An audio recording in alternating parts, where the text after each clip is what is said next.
2023 world cup को सिर्फ साकिब अल हसन के हरकत की वजह से नहीं, ग्लेन मैक्सवेल की शानदार पारी की वजह से भी याद याद किया रखा जाएगा। जाएगा। कहीं ना कहीं इतिहास का यह एक ऐसी पारी है जो शायद ही कोई बल्लेबाज ने खेला होगा। जिस तरीके की यह इनिंग है, जिस प्लेयर की पीठ में दर्द जो करा उठता था, जिससे रन नहीं लिया जा रहा था, हैमस्ट्रिंग थी पूरी तरीके से, एक एक रन के लिए उसको संघर्ष करना पड़ रहा था। हमने देखा भी पूरा मैच, हमने बहुत ध्यान से देखा, एक एक बॉल देखी, दौड़ते समय वो गिर जा रहे थे और एक एक रन के लिए वो।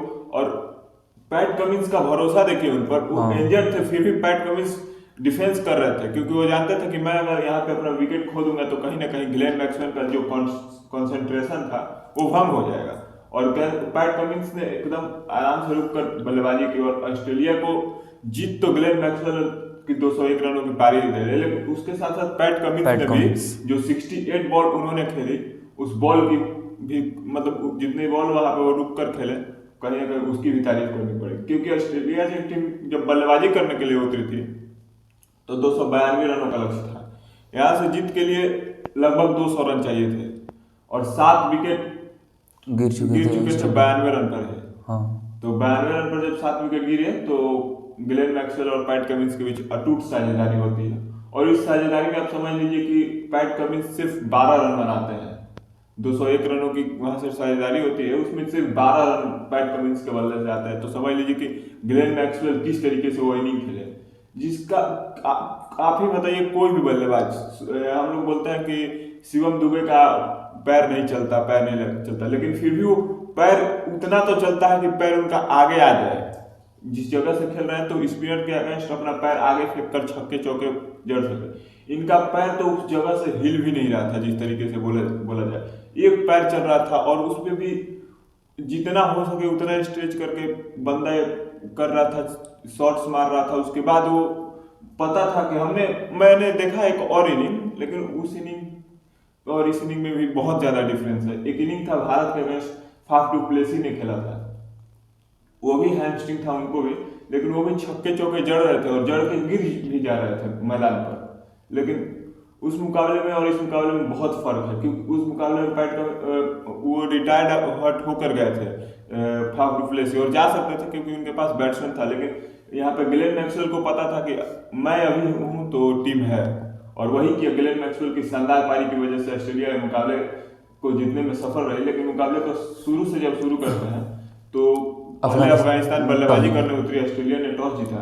नहीं, अफगानिस्तान ही नहीं सर टॉस जीता था। मेरे को जहां तक पता है हाँ, अफगानिस्तान ने टॉस जीता था पहले। अफगानिस्तान ने टॉस जीता और पहले बल्लेबाजी करने का फैसला किया, और सही फैसला था। जिस तरीके से हाँ ऑस्ट्रेलिया टीम की शुरुआत रही और जिस तरीके से अंडरलाइट्स गेंद वहां पे स्विंग कर रही थी, तो फैसला बिल्कुल सही था। और उनके पहले ओपनर जो कि रहमान वाला गुरबाज, जब से हमने बोला है कि जब से वो कहीं ना कहीं बाबर आजम से बल्ला लिए हैं तब से वो फ्लॉप से चल रहा है उनका। तो 25 रन बनाते हैं इस मुकाबले में या 20 रन, तो 21 21 रन 25 गेंदों में 21 रन। उसके बाद आते हैं रहमत शाह और इब्राहिम जदरान के बीच बहुत ही बढ़िया साझेदारी हुआ है दूसरे विकेट के लिए 83 रनों की।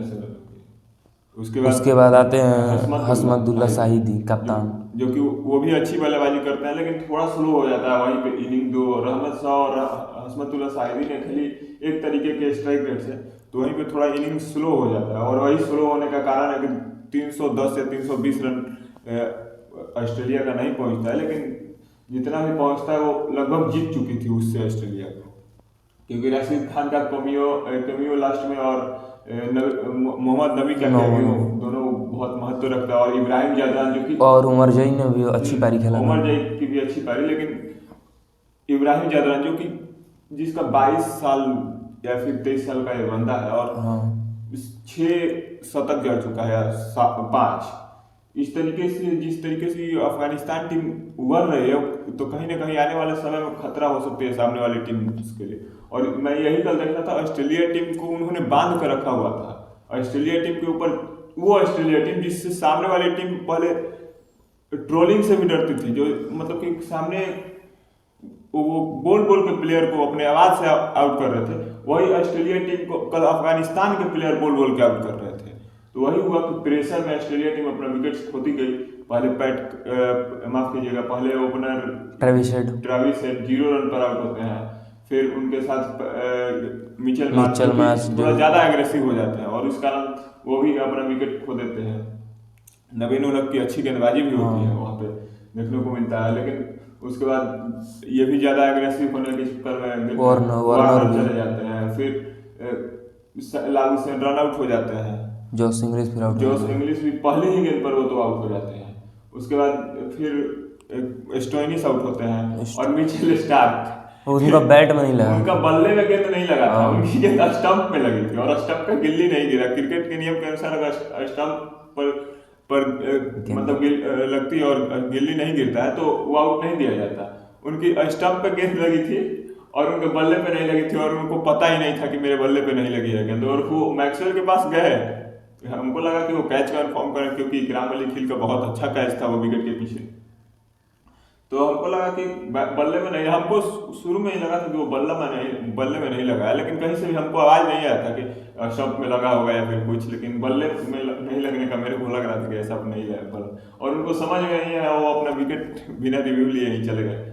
उसके बाद पैट कमिंस उनकी उनकी भी बहुत तारीफ करनी पड़ेगी, लेकिन Glenn Maxwell the big show, जिस तरीके से उनको बोला जाता है ये बिल्कुल गलत नहीं बोला जाता है कहीं से भी, द बिग शो, क्योंकि अब कैसा इनिंग है यार, इस इनिंग का कोई डिस्क्राइब ही नहीं है। जिस तरीके की उन्होंने पारी खेली है, ये इतना चोटिल होते हुए भी अपनी टीम के लिए जितना कुछ कर दी है, बहुत बहुत लाजवाब, उसका कोई तोड़ ही नहीं है। ऐसा इनिंग शायद ही कभी कभी इंटरनेशनल क्रिकेट में या फिर किसी भी प्रकार के क्रिकेट में देखने को मिले, क्योंकि जो पारी खेली है ग्लेन मैक्सवेल, उसका शब्दों में कोई बयां ही नहीं कर सकता जिस तरीके की वो पारी थी।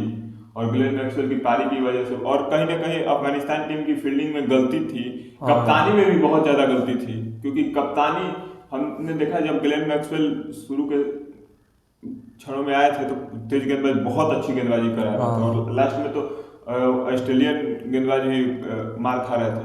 तो कहीं ना कहीं आपके पास क्वालिटी के स्पिनर्स हैं तो आप स्पिनर से लास्ट में भी फेंकवा सकते थे और शुरू में और एक दो ओवर फास्ट तेज गेंदबाजों को से डलवा सकते हैं, या फिर जब मिडिल ऑर्डर में माफ कीजिएगा, जब मिडिल ओवर्स में ये बल्लेबाजी कर रहे थे ग्लेन मैक्सवेल, तो आप देख रहे थे कि हर स्पिनर्स को मार पड़ रही है, मुजीबुर रहमान हो या फिर क्या बोलते हैं नूर अहमद हो या फिर कोई भी राशिद खान को छोड़ के, तो आपको उसी समय 2 ओवर के लिए नवीन उलक और 2 ओवर के लिए उमर जई को लाना चाहिए था, लेकिन आप उन दोनों को जब तक उन्होंने लाया तो मेरे माइंड में यही चला रहा, मतलब कि उससे 3 या 4 ओवर जब लाया नवीन उलक को, उससे 3 या 4 ओवर पहले लाना चाहिए था। और मेरे मन में वही चल रहा था कि इन 3-4 ओवर ये लेट हो गए तेज गेंदबाज को लाने में, क्योंकि तब तक वो नूर अहमद को लंबे लंबे छक्के जड़ चुके थे।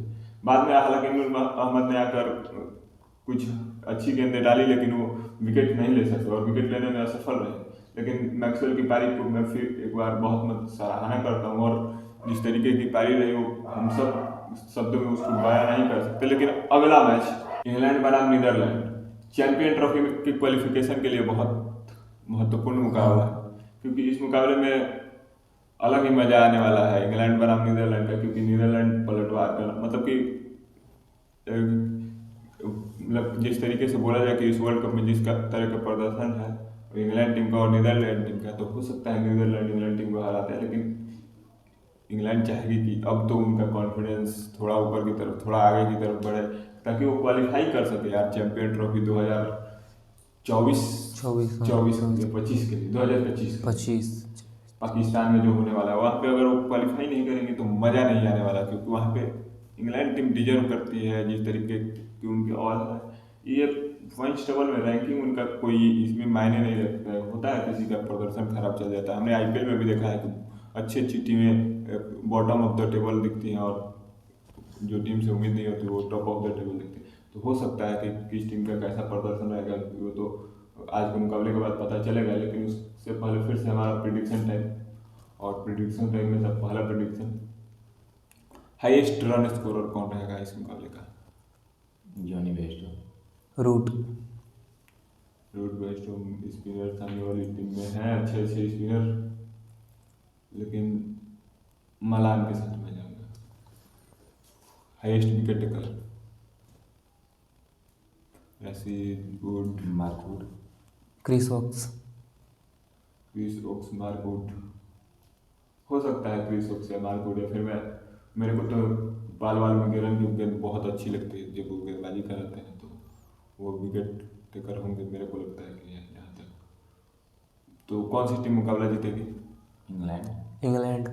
मैं भी चाहता हूँ कि इंग्लैंड जीत जाए, क्योंकि नीदरलैंड भी देखिए दोनों टीम दिल के करीब है। जिस तरीके से इंग्लैंड टीम के लिए थोड़ा खराब लग रहा है, और नीदरलैंड टीम तो वैसे भी बहुत अच्छा क्रिकेट खेल रही है, तो कहीं ना कहीं नीदरलैंड के लिए खराब लगेगा। लेकिन मैं चाहता हूँ कि इंग्लैंड की टीम इस एक मुकाबला जीत जाए, ताकि वो क्वालिफाई करे। इस बार वर्ल्ड कप में उनका प्रदर्शन डाउन रहा, ये नहीं है, हो सकता है कि अगले वर्ल्ड कप में और या फिर चैंपियन ट्रॉफी में इनका प्रदर्शन डाउन रहेगा। हो सकता है कि उस चैंपियन ट्रॉफी में वो विजेता भी बन सकते हैं, क्योंकि इंग्लैंड टीम स्ट्रॉन्ग है, और स्ट्रॉन्ग टीम से मुकाबला होता है तो मज़ा आता है इंटरनेशनल क्रिकेट में। क्योंकि हम सब जानते हैं कि नीदरलैंड का जब अगला मुकाबला भारत के अगेंस्ट होने वाला है, तो बहुत मुश्किल है भारतीय टीम को हराना, जिस तरीके से भारतीय टीम खेल रही है नीदरलैंड के लिए। और वही इंग्लैंड की टीम का मुकाबला अगर भारत के साथ हो, तो हम लोग को कह सकते हैं कि मुकाबला कहीं ना कहीं भारत के फेवर में ज़्यादा रहेगा, लेकिन इंग्लैंड टीम टक्कर देगी। उस समय भी हम लोगों को लग रहा था कि इंग्लैंड टीम हो सकता है कि भारत के अगेंस्ट ही जीत जाए। तो देखते हैं कि मुकाबले का रिजल्ट क्या आता है और कैसा मुकाबला चलता है। लेकिन तब तक हम इस वीडियो को एंड करना चाहेंगे और मिलेंगे हम अपने अगले वीडियो में। तब तक के लिए धन्यवाद।